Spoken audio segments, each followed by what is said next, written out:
Hello! Welcome to Chi Time. Isa na naman pagpapala ng Panginoon ang muling pinagkaloob sa atin.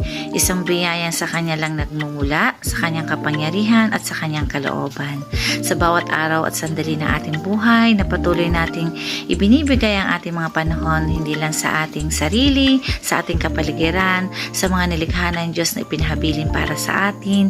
Patuloy natin itong pakaalagaan, pahalagahan at higit sa lahat ay ibahagi sa mga taong ating pwedeng bigyan ng pansin, bigyan natin ng pagmamalasakit, pagkalinga at pagmamahal sa magitan ng mga maliliit na bagay na pwede nating may pagkaloob, hindi lang pang material lalo't higit ang ating oras na sila ay mabiyayaan ng tubig, mabiyayaan ng hamog, mabiyayaan ng salita ng Panginoon. Tulad dito sa lugar namin sa Matala, isang biyaya na kami bilang sama-sama ay binibigyan ng bawat isa ng pagkakataong makapaglingkod sa mga nais at willing ibigay ang kanilang sandali sa bawat araw ng aming buhay. Sa isang linggo, meron kaming misa na kung saan sama-sama naming niyayakap ang mga responsibilidad sa paraang nakakaluwag sa oras kung saan naglilinis, naghahanda para sa pagdiriwang ng banal na misa na ginaganap sa aming tuwing araw ng Sabado sa ika-6 ng hapon.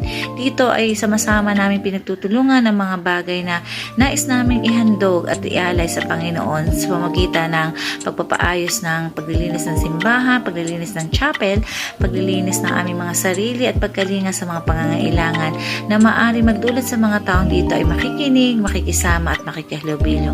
Ang lahat ng ito ay ninanais naming maibahagi sa mga tao, hindi lang para kilalanin o makita ang aming mga gawa o bawat gawa ng isa, kundi makita nila ang pagpapahalaga sa biyaya ng Panginoon na binibigyan natin ng oras at sandali sa Kanya bilang pasasalamat, bilang pagpupuri, na ito yung maaari natin ibahagi sa magitan na madala natin sa ating kapitbahay, sa ating kapwa-tao, sa ating mga kaibigan, sa ating mga kilala.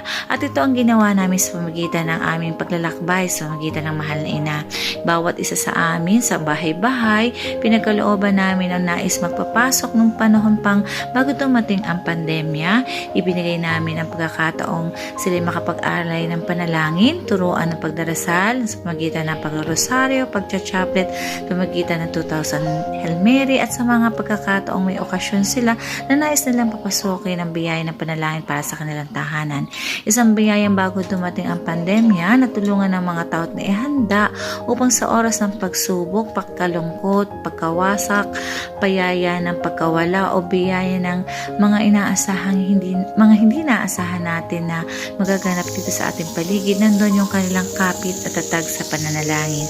At itong biyayang ito ay ginampanan namin sa pamamagitan ng paglalakbay ng Mahal na Ina sa iba't ibang lugar, tahanan na yumayakap sa pamamagitan ng sakripisyo ng pagdarasal, hindi lang sa kanilang pamilya, hindi lang sa kanilang kapaligiran, lalo't higit sa mga may sakit, sa mga taong naglalakbay, sa mga taong nabibigatan, at nakakatawang samahang nagbubuklod ng pag-ibig at pagmamahal, awat habang ng Panginoon, nandun sa kanila ang sakripisyo, pero nandun ang saya at galak na tumitimbang sa kanilang purpose at layunin sa buhay na makatulong sa anumang sulok at dako ng mundo na pwede natin ibahagi sa magitan ng pag-share, Facebook, social media, tulad ng pagbablog na ginawa ko ngayon, hindi para kilalanin ang aking sarili sa pangaparaang aking naibibigay o inspirasyon, kundi sa kasiyahan ng aking pusong nilingap ako ng Panginoon, kinahabagan, kaya ang nais ko rin ay magbigay ng habag awat inspirasyon sa mga taong makakarinig na ibinigay ko sa mga taong nasa sulok na hindi pa maaring nararating tulad ng ilang na lugar, ang mga bata na nagugutom, mga batang hindi pa alam kung paano magdarasal, ang mga inang nandoon sa kabisihan, kaabalahan sa mga gawain, ay tinuruang magbigay ng oras, pagkakataon na purihin, pasalamatan ng Panginoon sa kabila ng kanilang kaabalahan, sa kabila ng kanilang mga ginagawa sa panghahanap buhay, sa kanilang gawain sa pampamilya. Nais kong ipaunawa sa tao sa tulong nyo sa pamamagitan ng mga pagbabahaging ito na tayo bilang kinatawa ng anak ng Diyos dito sa lupa ay may kanya-kanyang tungkulin na magbahagi, hindi naman sa paraang lang na makapagbigay ng malaki o maliit, material o anuman, kundi yung makapagbigay ka ng pagkakataong pagmamalasakit sa kapwa, mapakain mo, mabdamitan mo, makapagbigay ka ng mga simpleng bagay na bukal sa iyong loob. Ito isang biyaya at awa, at habang ipinabigay natin, isinasabuhay dahil ito ang ating natutunan. Lagi natin tatandaan ang mahal na ina ang isang daan. Sa patulad ng isang ina, tayo lumalapit sa ating mga ina upang ang ating mga kahilingan ay ipaabot sa ating ama. Ganon din ang mahal na ina. Siya ay ating daan upang tayo tumawag sa kanyang anak at upang sa ama ay ating iparating ang ating mga kahilingan para sa kagalingan ng buong mundo, pagkaligtas ng buong sandaigdigan, sa kumakalat na sakit na ito at mga sakuna. Naway patuloy tayong tumawag sa mahal na ina na sa bawat tahanan mapakita natin ang biyayang nandoon na sakripisyo ng panalangin na magbibigay sa atin ng pagbubuklod sa pamilya, sa ating mga kapitbahay, sa ating mga kaibigan, na sa mga taong nahihirapan, sa mga taong nagkakasakit, ilapit natin siya sa mahal na ina upang ang mahal na ina ay lumapit sa kanyang anak na sagamat hindi tayo karapat-dapat, nandun ang mahal na ina para bigyan tayo ng tubig, ng alak na magbibigay sa atin ng lakas, kagalingan at higit sa lahat proteksyon sa ating pang-araw-araw. Nawa po ang mga inspirasyong ito ay makapagbigay sa inyo ng aral, at kung ito'y naging inspirasyon sa inyo, naway maibahagi niyo ito sa pamamaraang ma-share ang inspirasyong ito, hindi para sa ikakalaganap ng isa o ikabubuti ng isa, kundi kayo'y kinahabagan, nabiyayaan, naliwanagan, at ang liwanag na ito ay nais niyong ipasa sa mga taong nais niyong tulungan.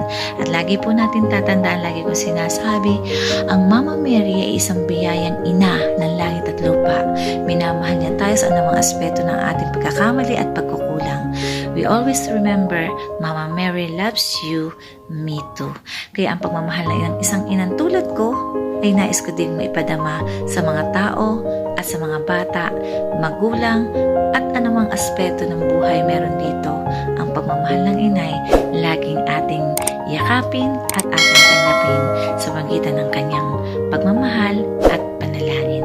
Muli po, maraming salamat. Sana ay nagkaroon sa inyo ng biyaya sa pagbabahaging ito.